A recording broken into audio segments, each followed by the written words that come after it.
What's going on, everybody? We got a bunch of Guns N' Roses news, and before I start, I just want to thank you guys so much. I just hit 3,000 subscribers in around 6 months or so.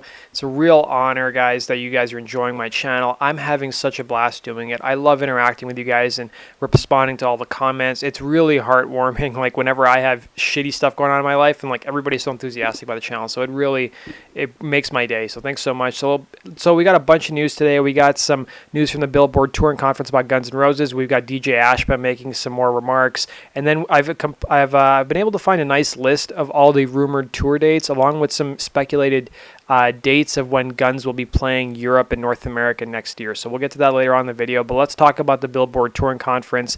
So it's basically a conference that features the industry's top agents. They talk about, the last year of touring. They talk about some of the big acts, and Guns N' Roses was actually mentioned. Now, there was just a little bit of a mention. It wasn't a huge discussion, but they did say that Guns N' Roses, that basically the phenomenon of festivals that sell out even before the acts are announced was also touched on.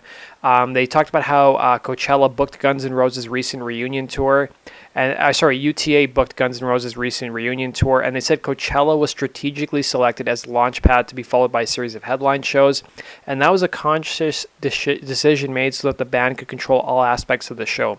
It's no different than what you talk to a young band about when they're headlining clubs. So they talked about some other bands too, like Neil Young. They talked about Elvis Costello. They also talked about Coldplay. So if you guys want to read the entire article, if you guys are fascinated with the whole behind the scenes touring thing, go check out the article. It's in the description box down below. Let's talk now about DJ Ashba's comments. So DJ Ashba's been doing some interviews lately. He was interviewed by Team Rock, and he made a comment that I maybe was taken out of context, and I'm sure Guns fans are going to jump all over him. He said, "My goal is to make the band bigger than Motley Crue and GNR," says the guitarist. He's referring to his band 6am. He also discussed why he left Guns N' Roses. He said, "I knew I'd be going back to playing with Guns, which I loved, but seeing how much our 6am music was connecting with people, I found myself thinking, oh wow, I think I'm doing the wrong thing here." He says, "As much as I love Guns, at that point, I think the new music I'm making deserves my attention. It was a tough thing because I have so much respect for Axl, and we really become really close, even though if you guys saw my last video, they don't talk anymore. But I knew Slash was going to be coming back and do some stuff, and I couldn't be more happy about that, because ultimately I'm a Guns N' Roses fan, and that's what fans have been waiting for. So I felt like my job is done here. It was time to go focus on my creative side rather than performing someone else's songs." Nikki Sixx also discussed Motley Crue's break and asked if they left on good terms. He said he's still close with Vince Neil.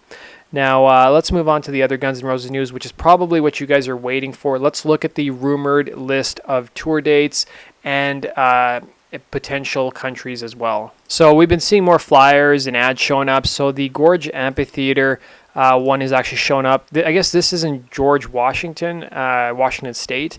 It'll be an outdoor venue the Guns will be playing. Richard Fortis posted this on Facebook. The St. Louis show that was rumored looks like it's pretty much confirmed. That's going to be a really exciting show to watch, and hopefully they address the prior riots. This is an ad in Paris, France. So I know France hadn't been rumored before, but Guns have played France so many times before. It was only a given that they were going to play it again. This was from Slash France, and then this is from Imola, Italy. This one was rumored to pretty much be confirmed because I think the mayor came out and said, "Yeah, Guns is coming to our town, and they're going to be playing a concert." And then we've also got another ad in a German newspaper as well. Germany was already rumored, but here's some proof of it. And then let's look at the actual rumored tour schedule. So this is a list that somebody was nice enough on the MyGNR forums to actually post. So I've linked to it down below if you guys want to read it, if it's maybe a bit too small to read, but let's look at it. So R means rumor and SR means strong rumor. So it looks like Guns N' Roses tour in Europe is going to kick off on May 27th at Slane Castle in Ireland. It's then going to go to Spain at the end of May. We've only seen one date in Spain, which is Bilbao. I find it hard to believe that Guns would never play Barcelona or Madrid on this tour. They will play those cities. I just think maybe whoever are the fans maybe just don't live in those cities on the forums, and maybe they just haven't posted seeing any kind of flyers. I guarantee there's going to be more than one Spain date. I've got a one date in UK confirmed so far in Newport. And then we got work. I'm going to be pronouncing these all wrong, guys, so please don't leave in the comments. I'm doing my best. So Worcester, Belgium, which Guns played back in 1993. They're scheduled to play in early June. Imola, Italy, early June. And then we've got another day in the UK at Pilton. Stockholm, Sweden is going to be the end of June. And then Finland, which is another country that confirms seeing these ads, is early July. They'll be playing a concert. Paris, France will be July 8th, apparently. Tel Aviv, Israel has been listed as July 15th.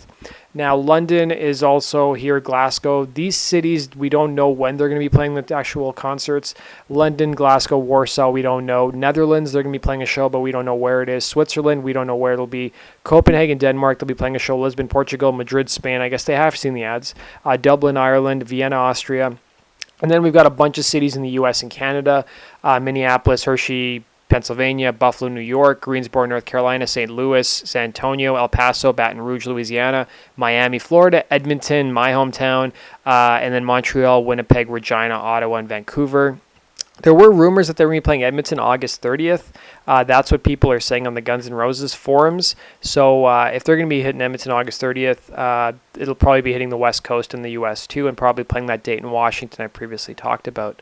So that basically does it for the Guns N' Roses news, guys. We have a little bit of AC/DC news, so I'm going to cover that right now. So according to Forbes, AC/DC is basically made the list for the top 10 of the world's highest paid musicians. They ranked number 7 on the list, taking in $67.5 million, despite their replacing their frontman mid-tour. They ranked just ahead of the Rolling Stones, who finished number 8 with $66.5 million. And you know what's funny? The Rolling Stones played only 27 shows during the Forbes scoring period, and they out-earned the much younger acts like Justin Bieber, which is very much welcome news. Classic rockers like Bruce Springsteen finished number 11 with $60.5 million. Paul McCartney finished number 12 at $56.5 million. U2 finished tied with The Weeknd for number 15 at $55 million. And Foo Fighters at number 21 with $48.5 million. Elton John landed number 24 at $42 million. I never thought Jimmy Buffett would be on the list. He's number 27 at $40.5 million. So the last year's list of highest world paid musicians was topped by Taylor Swift, who raked in $170 million during Forbes scoring period. That not only makes her the highest paid musician, but also the highest paid celebrity of any kind. One Direction is number 2 with $110 million, and Adele is number 3 with $80.5 million, followed by number 4, Madonna at $76.5 million. Rihanna's number 5 at $75 million. As you guys remember, last year AC/DC turned to Axl Rose when Brian Johnson was sidelined by an issue with his hearing, and co-founder Malcolm Young already bowed out in the midst of his own health battles. So we already know that AC/DC bassist Cliff Williams announced his retirement earlier this tour, and AC/DC's future is kind of up in the air, but Axl's open to continuing with the band if Angus will have him. So that basically does it for today's Guns N' Roses and AC/DC news. I hope you guys learned something. Let me know your thoughts. I'm getting more and more excited about Guns N' Roses' upcoming tour announcements. Expect some kind of announcement on Monday, according to my sources. That does it for today's Guns N' Roses news. Thanks for watching, guys. Peace and love to all my 3,000 subscribers. I'm just so happy to reach this milestone with you guys. It's been a fun ride, and there's going to be plenty of more fun stuff coming down the road. So thanks for watching, guys. And as always, make sure you subscribe for the latest Guns N' Roses and related news. Take care.